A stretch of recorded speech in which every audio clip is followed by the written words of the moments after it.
bienvenue à Mille et une Cultures, votre émission sur la diversité culturelle. On finit notre marathon électoral avec une candidate, la seule femme d'ailleurs qui est en course pour le poste de maire à Laval, Madame Sophie Trottier de Action Laval. Bonjour Madame Trottier. Bonjour. C'est un plaisir de vous avoir sur le plateau, puis de finir ces entrevues du mois d'octobre, ces entrevues électorales avec vous. Voilà. Madame Trottier, je vous avoue une inconnue, hein, quasiment dans le domaine politique. Moi, comme je le disais tout à l'heure, à un moment donné, j'ai vu Sonia Baudelot, puis je suis revenue, je vois Action Laval, équipe Sophie Trottier. Puis la question que je me pose, puis que se posent sûrement beaucoup de gens, c'est qui Sophie Trottier? Puis quelle est la raison de cet engagement politique? Bien, en fait, moi, je suis impliquée avec Action Laval depuis 2013, mais je travaillais derrière les rideaux à l'époque de M. Gobé. Donc, je travaillais beaucoup dans mon secteur. J'ai fait du porte-à-porte, des fois des petits conseils, des fois... je faisais beaucoup d'éducation aussi chez les voisins, parce que souvent, le rôle des élus n'est pas connu. Alors, de ce côté-là. Puis, en 2013, quand ils ont été élus à l'opposition officielle, le lendemain matin, mon téléphone a sonné en me disant « On veut que tu t'en viennes. » Je pense que c'était directrice du bureau. Moi, j'ai 3 enfants, donc ils étaient quand même jeunes à l'époque et tout ça. Bien, j'étais flattée de l'offre. J'ai dit « Écoutez, bien, merci beaucoup. » Mais j'ai dit « Pour le moment, je vais décliner. » Puis là, ils m'ont dit « Un jour, tu vas être avec nous. » J'ai dit « Ben oui, évidemment, évidemment. » Le temps a filé, tout ça, bon, tout ce qui s'est passé. Puis je sais qu'il y avait des gens qu'on entendait qui disaient ça prendrait une femme à la mairie. Puis on l'entendait beaucoup et tout ça. Et quand j'avais vu Mme Baudelot, que j'ai jamais eu le privilège de rencontrer, je lui ai dit « Ah, bon, tu sais, c'est le fun, c'est bien.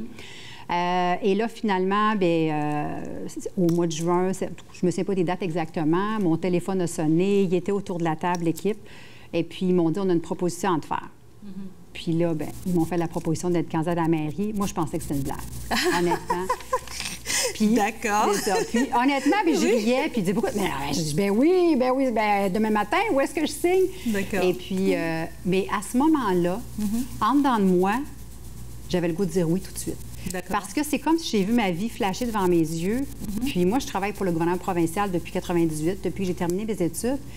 Et puis, donc, je suis à l'interne. Quand on travaille pour un ministère, le sens politique, on l'a jusqu'au bout des cheveux. C'est toujours dans l'air, à un autre niveau, évidemment. Alors, ça a été une très, très bonne école. Et puis, j'ai vu ce qui se passait avec les changements de gouvernement. Donc, c'est ça. Puis là, avec mon implication aussi, tout ce que j'ai toujours fait. Est-ce que vous êtes quelqu'un de très impliqué à Laval? Honnêtement, beaucoup dans mon voisinage. Mais le premier projet politique, si on peut dire, que j'ai fait, c'est quand ma fille s'est fait frapper par un camion devant chez nous. Voilà. Ma petite de 7 ans à l'époque. Et puis, moi, ma vision dans la vie, c'est qu'à chaque fois qu'il arrive un événement malheureux ou qu'il y a une situation négative, c'est une opportunité déguisée. Donc, j'ai dit, une fois que ma fille va bien, une fois qu'elle était sécurisée, j'ai dit, il faut que quelque chose de positif sorte de ça. Donc, j'ai communiqué avec ma conseillère municipale de l'époque. J'ai écrit une belle lettre, elle est venue chez nous. Bref, on a fait un projet dans le secteur. J'étais comme la capitaine de rue, la porte-parole de mes voisins. Et bon, qu'est-ce que les gens voulaient? On a travaillé avec les policiers communautaires, les ingénieurs de la ville. Je suis allée rencontrer le maire. J'ai fait des recherches, j'ai fait plein de vérifications. Toute la démarche politique, toute la démarche citoyenne, voilà, puis là, en arrière. Puis là, ça m'a comme mis de l'avant avec mes voisins qui disaient hey, la politicienne, depuis ce temps-là, il me taquinait. Monsieur Vaillancourt, de l'époque, quand je l'avais rencontré, il m'avait offert d'embarquer dans son équipe et tout ça. Puis il m'avait dit, toi, la petite, un jour, tu vas être en politique, je vais te voir la face sur une pancarte. J'avais trouvé ça comique. Puis, tu sais, avec mes voisins, à un moment donné, on a organisé une fête sur la rue. Fait qu'on s'est mobilisés, puis vraiment très près de nos communautés. Dans mon quartier, j'ai beaucoup de personnes qui, admettons, comme je de mes voisines haïtiennes, au tremblement de terre, là, elle m'a appelée en panique et tout ça.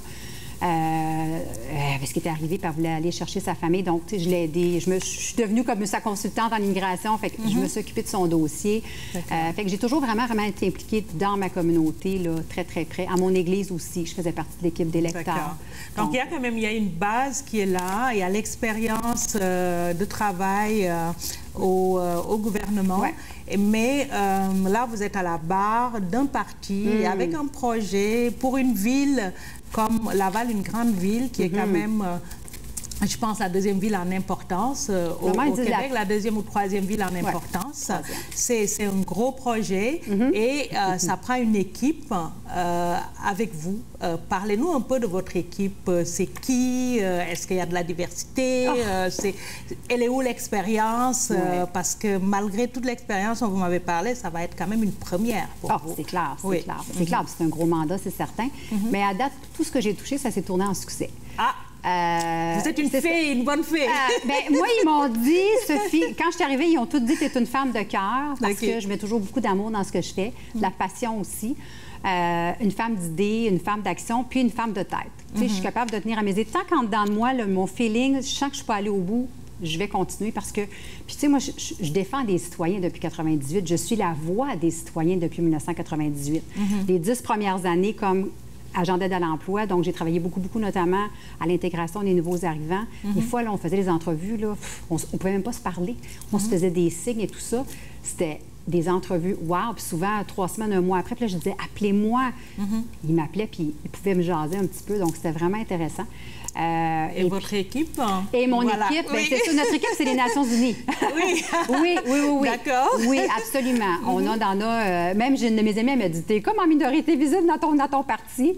Mais c'était des blagues. Mais non, c'est vraiment, on a vraiment des gens qui viennent de partout, des belles expertises. J'ai des gens de la Tunisie, du Maroc, du Liban.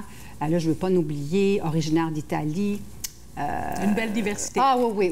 Là, parlons de l'Italie, d'ailleurs. Quelqu'un vous a taquiné sur les réseaux sociaux. Vous savez que je n'allais pas la louper, celle-là. Sur Action Laval, vous êtes la chef de parti ou c'est M. Sifeli? Moi, je suis la chef de parti, mais dans les faits, au niveau des papiers officiels, c'est M. Sifeli qu'on l'a laissé comme ça. Quand je suis arrivée, il m'a fait la proposition. J'ai dit, tu sais quoi, là, j'ai dit, est-ce qu'on est légal, est-ce qu'on est conforme de fonctionner comme ça? Parce que commencer à tout faire les changements, tout ça, j'ai dit, moi, je suis une fille de règles. Hein, fait que j'ai dit, est-ce qu'on est légal? Oui, parfait. Puis même à la blague, même des fois, il y a des petites réunions techniques. Je disais, bien là, les boys, je vous fais confiance. Ils disaient, non, Sophie, tu es la chef, tu as le dernier mot sur tout. Alors, je me serais sauvée de quelques réunions. J'ai essayé. Mais non, mais c'est ça. Fait que c'est vraiment à ce niveau-là. Puis je sens vraiment que j'ai le support des gens. Je me sens respectée. C'était comme ça depuis le début. Bien, ils sont venus me chercher. C'est sûr que s'ils me respectaient pas, c'est parce qu'ils voyaient. Est-ce qu'il y a une parité au niveau de la composition de l'équipe? Parce que la plupart des partis parlent de la parité. Oui. On a un candidat qui va être annoncé bientôt. Mais oui, effectivement. Puis moi, j'ai toujours... Je trouve ça... Il n'y a pas un plus beau mélange que hommes et femmes de travailler ensemble. On se complète bien. Alors, puis je sais que c'est inspirant pour les femmes de partout à travers... Comme on parle de diversité, je rencontre des gens de partout à travers le monde puis qui me l'ont dit. Tu sais, des gens qui viennent de pays qui n'y a aucune démocratie. Puis là, ils arrivent ici, puis en plus que c'est une femme... Tu sais, on se retenait pour ne pas se faire des câlins, là. D'accord. Voilà. Pour revenir à la politique municipale, vous n'avez pas été tenté, disons, d'aller vers le parti au pouvoir ou de faire une alliance avec le parti de Michel Trotti. Pourquoi vous trouvez important que ça soit Action Laval puis qu'il y ait un changement? Pourquoi absolument. Il faut un changement à Ville de Laval? Moi, je suis une fille de principe. Je suis une personne... J'aime que les choses se passent correctement dans le respect. Puis j'aime beaucoup écouter, d'entendre ce qui se passe sur le terrain et j'observe beaucoup. Moi, c'est clair que mon cœur a toujours été avec Action Laval. Toujours. Et puis les valeurs, puis ils ont toujours été cohérents. Quand ils disent quelque chose, ils vont le faire. Puis c'est sûr qu'ils ont vécu des choses pas faciles. Très souvent, tout le monde votait comme ce qu'ils proposaient. C'est une question de démocratie, la majorité, mais ils se sont jamais découragés. Et je trouve ça très admirable. Et puis, il ne faut pas oublier que j'ai des fondateurs d'un certain parti avec moi, qui, à un moment donné, pour des raisons, par souci d'intégrité et tout ça, pour bien servir les citoyens, ont décidé qu'ils n'étaient pas dans le bon véhicule, disons. D'accord. Alors, des gens qui sont capables de se tenir debout, d'être respectueux, pour moi, j'admire beaucoup ça. Vous avez parlé du jeu politique à la mairie. Est-ce que vous, si vous êtes élu, vous allez diriger avec tous les partis? Parce que des fois, c'est quelque chose qui manque. Hein? C'est quelque chose qui manque. Associer l'opposition à la gestion des dossiers? Bien, moi, je vais devenir la mairesse de tous les citoyens. Donc, admettons qu'il y aurait de l'opposition, bien, ces gens-là, ce sont avant tout mes concitoyens qui méritent d'avoir le respect et qui méritent qu'on travaille ensemble. Et moi, je suis une personne comme ça. dans les réunions d'équipe, je suis toujours la fille qui lève la main pour qu'on consulte le terrain. On s'est toujours battu pour ça, puis on le voit que quand ça se fait, ce n'est que du positif qui sort de ça. Alors oui, ça, je peux vous assurer. À l'hôtel de ville, là, la partisanerie, c'est terminé. Ça, c'est juste pour le plaisir des élections. Après, c'est fini. Après, c'est tout le monde, on est à cœur pour les citoyens et ça doit paraître dans les décisions et ça doit faire. Et je peux vous assurer que c'est dans ce sens-là que je vais travailler. Voilà. Et parlant des citoyens, quelle est pour vous... quelle est la chose la plus importante qu'il faut apporter aux citoyens? Quels sont les enjeux qui d'après vous, sont importants? Bien, c'est sûr que ce qu'on entend beaucoup sur le terrain, c'est que les gens ne se sentent pas respectés. Alors, la première chose, c'est de amener le respect. Les gens, quand ils nous parlent, ils devraient se sentir respectés par leur administration. Ils devraient se sentir écoutés, ils devraient se sentir consultés. Et c'est vraiment ce que je vais amener. Puis on s'entend, les gens sont intelligents. Là, ils savent que s'ils doivent, je ne sais pas moi, installer un arrêt-stop au coin de la rue, ce n'est pas toute la population qui va être consultée. Mais quand il y a des projets d'envergure, comme on le voit présentement dans plusieurs situations, les gens étaient insatisfaits, ils ont fait des pétitions, ils ont essayé de lever la main pour dire on aimerait être entendu. Zéro. Donc, alors, plus de consultations citoyennes, en fait. Puis de vraies consultations. J'ai rencontré un organisme qui sont spécialisés avec l'intégration des personnes immigrantes, puis on s'assoyait, puis je dis, moi, je veux que vous soyez à la table dès le début des échanges. Le brainstorming, là, let's do it together. C'est normalement pas de se faire inviter à une présentation, une consultation, mais qu'ils ont comme l'impression que c'est plutôt une présentation de ce qui a été décidé. Il faut vraiment que, tu sais, peut-être que des fois ça va chauffer, mais d'aller chercher les spécialistes du terrain, le pouls du terrain, c'est tellement important de l'avoir.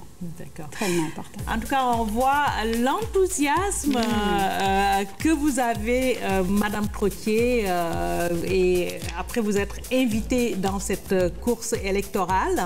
Nous allons en reparler bientôt. On va prendre une petite pause, le temps de voir notre chroniqueuse culture, tendance et mode, Myriam Matondo, nous présenter un peu l'agenda culturel de la région. Alors Myriam, on dit quoi? L'Infini, c'est le nom de l'exposition présentée par le Centre Phi, inspirée des missions de la NASA. Créée par le studio Phi et Félix et Paul Studio, l'exposition vous fera voyager dans l'espace comme si vous y étiez. Présentée jusqu'au 7 novembre à l'Arsenal Art Contemporain à Montréal, l'Infini est une expérience immersive, grandiose, qui vous transporte dans l'espace à bord de la Station internationale spatiale dans un parcours sensoriel d'1 heure. À travers les médiums de réalité virtuelle, réalité augmentée et de projection, l'exposition vous fait vivre un réalisme exceptionnel et vous fait découvrir la vie en orbite que seulement 250 astronautes ont vécu à bord de la station internationale. Les informations et pour l'achat de billets, c'est sur phi.ca. Restons dans le spectaculaire avec la 3e édition de Illumi Féerie de lumière qui revient à Laval avec de nouveaux mondes à découvrir, des structures lumineuses et des créations inédites. En voiture ou à pied, des aventures spectaculaires attendent petits et grands sur le site d'Illumi. Toutes les informations et pour l'achat des billets, rendez-vous sur illumi.com. Les 5 et 6 novembre, c'est le SICAF 2021. Cette 3e édition du Symposium international des cultures africaines et d'ascendance africaine, édition hybride, aura pour thème l'Afrique en vue, l'Afrique et les diasporas africaines et afrodescendantes dans un monde réinventé.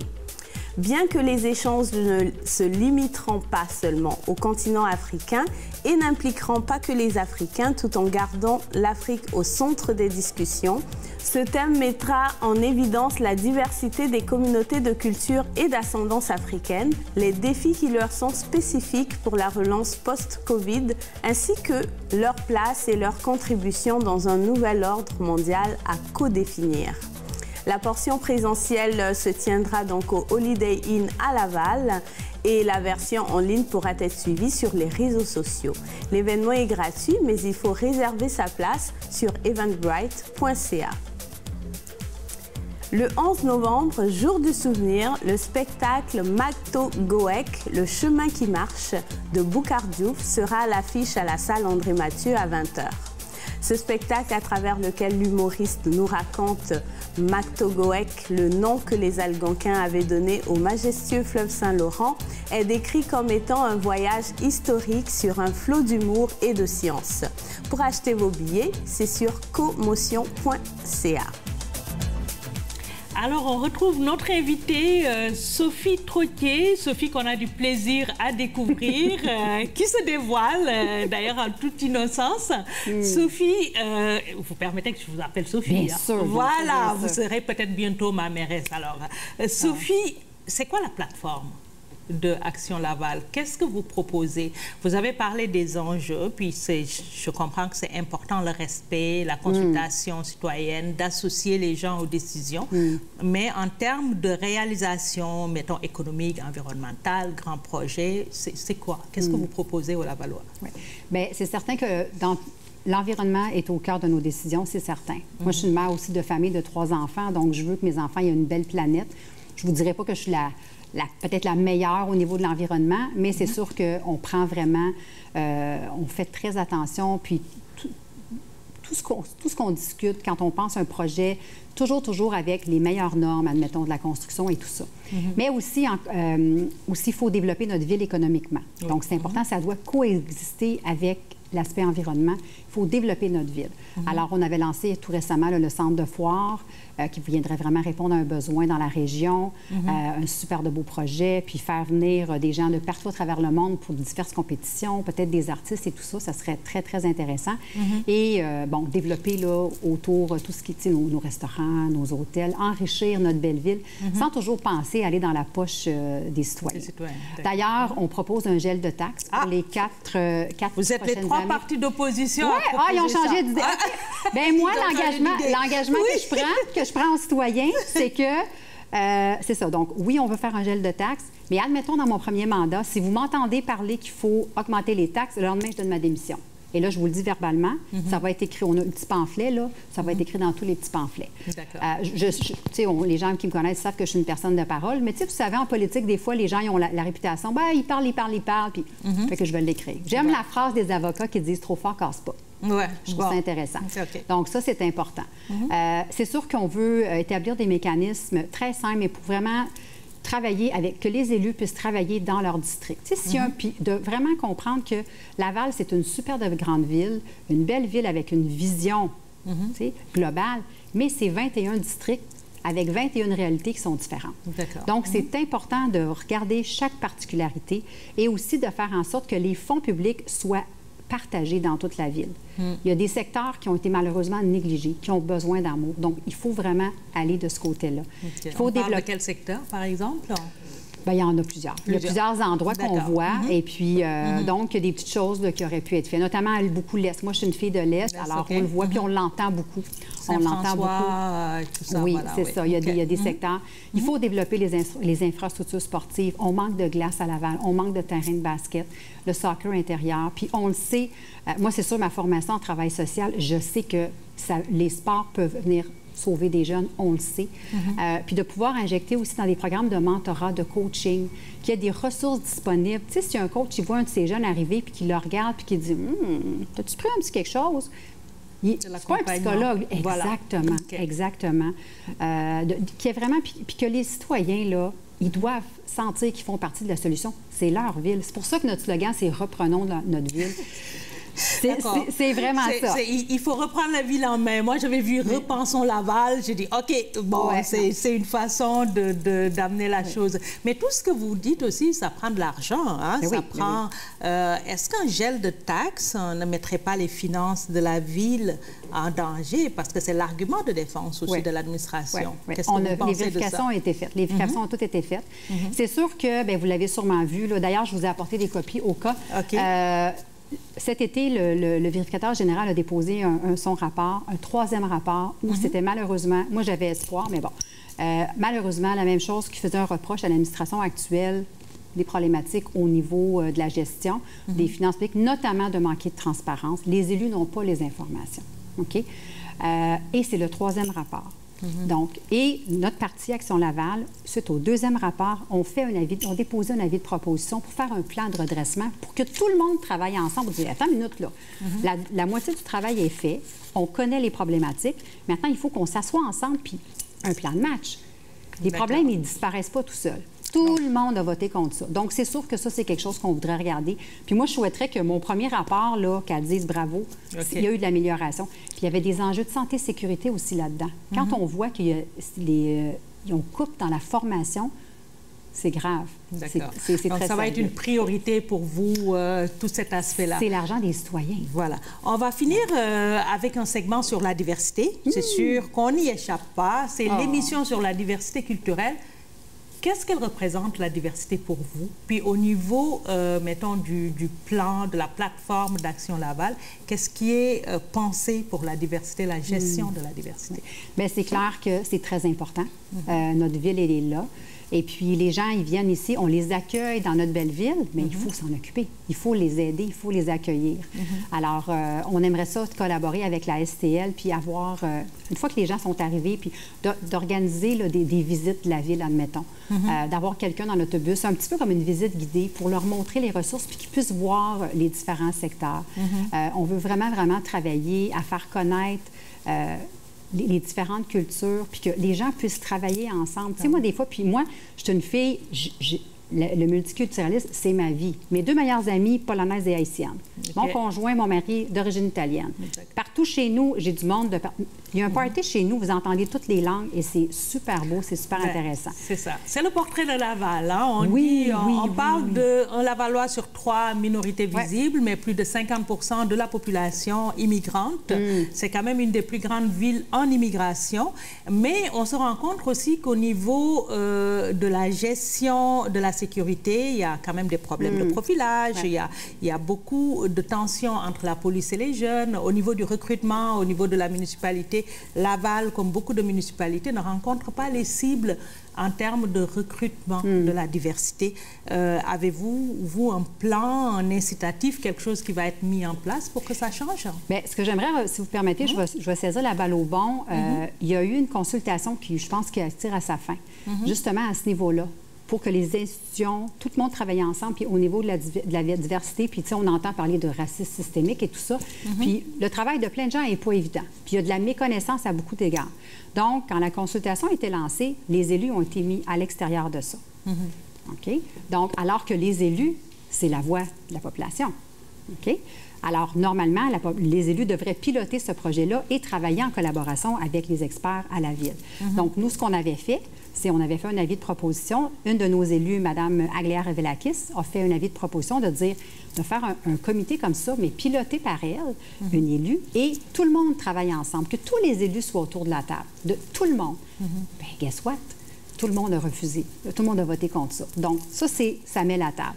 Alors, c'est sûr que oui, puis ce serait de revoir ensemble, de regarder là, comment on pourrait améliorer. Puis moi, au gouvernement provincial, bien, je l'ai vécu.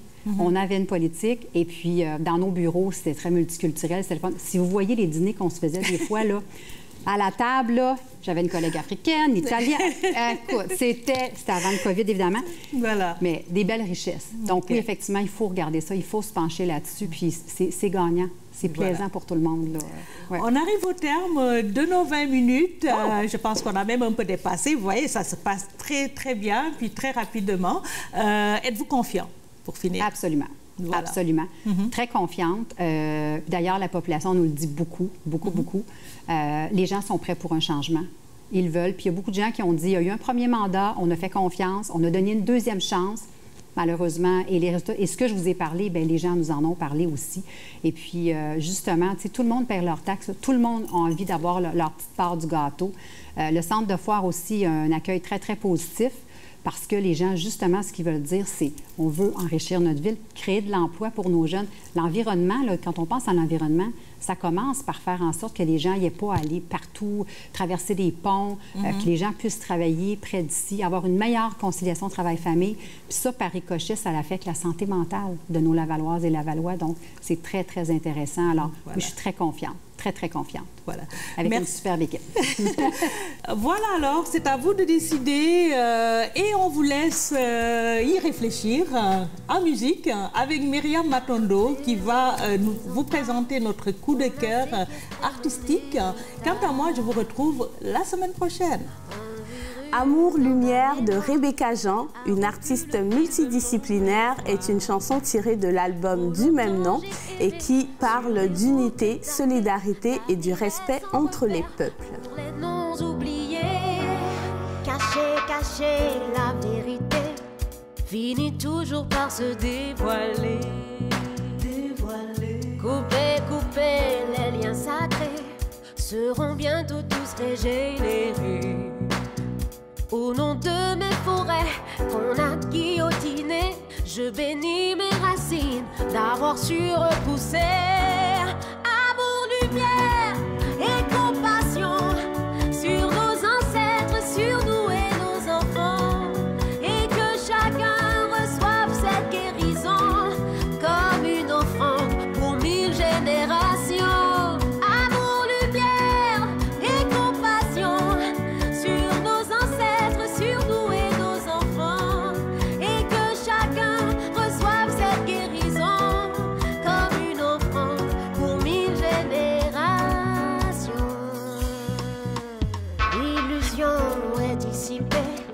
La sagesse ancestrale libérée, la conscience est unifiée, l'âme collective peut s'émanciper. Que toutes mes rivières soient enfin purifiées, que les fils de ma terre puissent enfin prospérer.